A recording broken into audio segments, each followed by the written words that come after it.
Hey guys, we have a separate video about diabetes in women. So now it's time to focus on how diabetes affects men. There are some specific things that affect men with diabetes.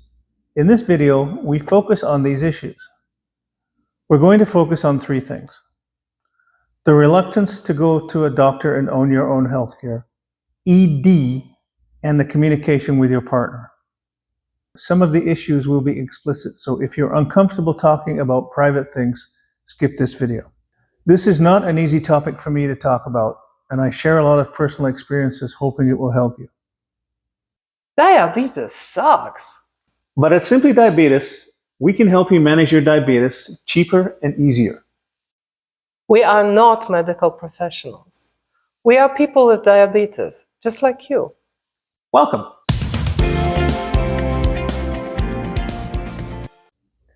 As I said, there are three things we'll look at in this video. I think the biggest issue is taking responsibility for your own health. It's your body. You got yourself to the point it's in, and you're the only one who puts food in it, so you need to get your blood sugar in line.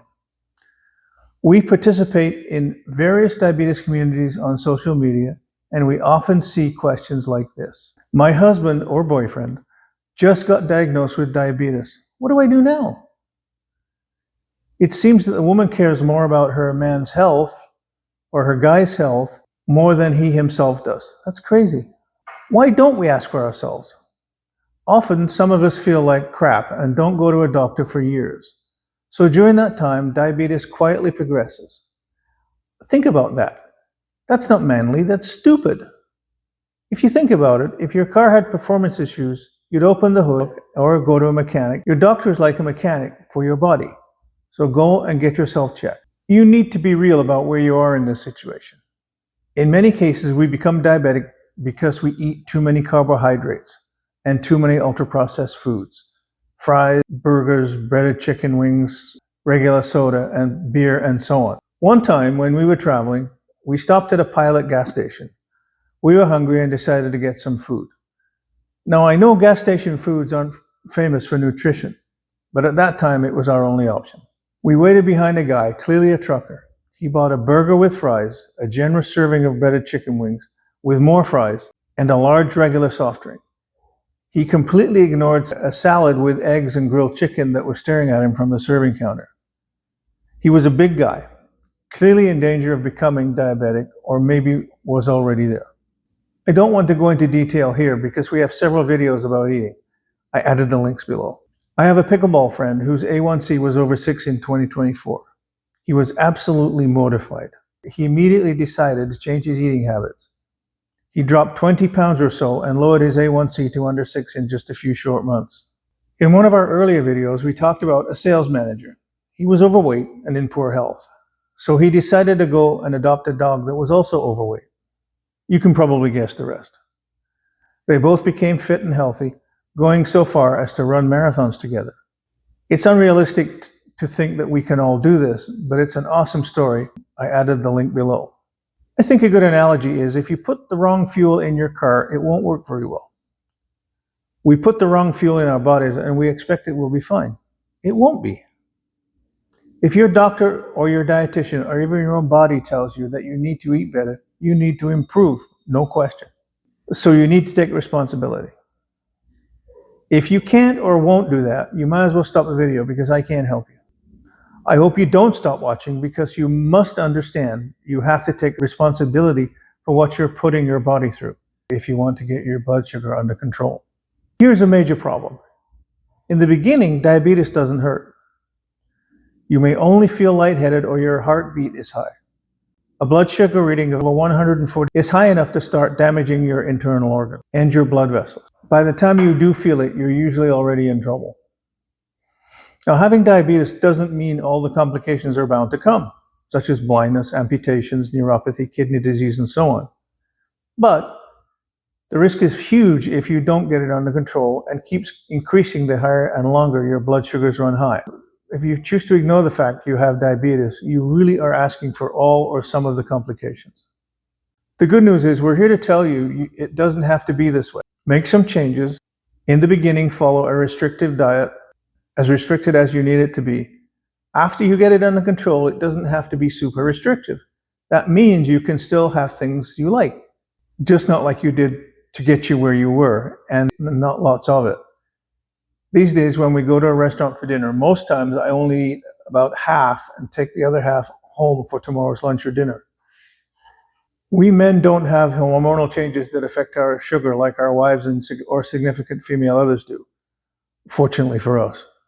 But we still should follow recommended diabetes lifestyles. So a low-carb diet and plenty of exercise is necessary. But our bodies don't have hormonal fluctuations like women do. So one of the biggest things for many men, including me, to deal with is how diabetes affects our sex lives. Statistically, diabetes causes ED in approximately 2/3 of men. Unfortunately, that's a lot of us. So let's talk about how diabetes specifically affects our sex lives. In one of our earlier videos, we explained how diabetes attacks blood vessels and nerve endings and how sugar in the blood damages blood vessels, particularly the small ones. Because of that, it can cause difficulties maintaining and getting an erection, or getting and maintaining an erection. Unfortunately, I speak from first-hand experience. When it started happening, I did not connect it to my diabetes. I just thought it was ED. Initially, I was incredibly frustrated that I wasn't able to keep an erection. I felt like I was letting my wife Marjana down, and I was afraid she felt that I didn't find her attractive any longer. Nothing was further from the truth, but I still felt guilty. So I ran out and bought the usual ED drugs, Viagra, Cialis, and so on. I tried them all. Nothing worked very well, but it was really good at giving me headaches. There is some evidence that if you keep your sugar in the healthy range early on, it might help with ED. There are no guarantees, and it's not my experience, but it was a long time before I figured out that diabetes can be the cause of ED. Marjana was very understanding, so we set about finding different ways to make love. If you tried all the pills and found no help, don't give up. For the record, the tissue in our genitals is the same as our nipples, anus, and mouth. I have no intention of giving tips on how you use this knowledge. Use your imagination, have fun, try to be open-minded, and be creative. And remember, there are an enormous amount of toys and devices available for our pleasure. So another big takeaway issue from men's perspective, in my opinion, is psychological. ED can be an issue in any marriage or relationship. You need to have a frank and open talk with your partner. It's not about blaming anyone. It's about finding a solution, and a solution that works for both of you. It doesn't matter how the dialogue starts, just be sure to have one. Frankly, it's not an easy conversation. It doesn't help that a lot of us have communication issues. I did in my first marriage, and it didn't end well. At that time, diabetes wasn't an issue for me. I was way too focused on my life, not our life. I was pretty dumb. So start the conversation and talk about all the diabetes issues and how it affects perhaps both of you. We men might be hard-headed, but it's much better when this conversation happens because you both have to deal with it. There have been stories that a partner strayed because they were not satisfied and decided to look elsewhere. She feels she needs what you can't give her. I don't understand this dynamic. How can anyone want to have a relationship with a person who cheats on their spouse? How could either one involved trust the other? Wouldn't they both wonder if the cheating would start again? If you make a clean break with your current relationship, okay, but cheating, not good.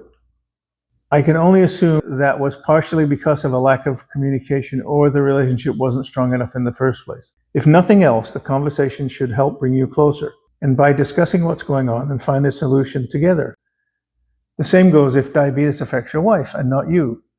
In a woman's case, diabetes creates a lack of sensitivity and overall desire. We have a separate video about that. Finally, some good news. A diabetes diagnosis doesn't mean doom and gloom. As I said earlier, it doesn't have to mean you will go blind, need kidney dialysis, liver transplants, amputations, and so on. Diabetes is not a life sentence unless you sentence yourself, and a lot of it is up to you. As I said, a lot of us don't want to see a doctor and don't want to follow health advice. But if you ignore it, then you are more likely to have problems, and you don't earn any manly points for acting tough and denying you have it and not making changes. Keeping your bad habits, eating badly, too many sweets, fries, pizza, beer, ice cream, and so on, left unchecked will kill you eventually, and along the way, make for a miserable life. And my question is it worth paying that price just for food and booze? Getting yourself under control means making changes. In our previous videos, we talk about knowing your numbers, what to eat, how to exercise, and make healthy food choices, etc. You don't have to take out all the fun once you get your blood sugar under control. It's okay to allow occasional meals to include fun as long as you don't go nuts. So we started this channel in order to help people get their blood sugar under control and live with it as easily and inexpensively as possible. If you found this information useful, subscribe to our channel and give us a like. Hit the bell icon and get notified when our new videos are released. See you next time, and until then, keep your blood sugar in the healthy range.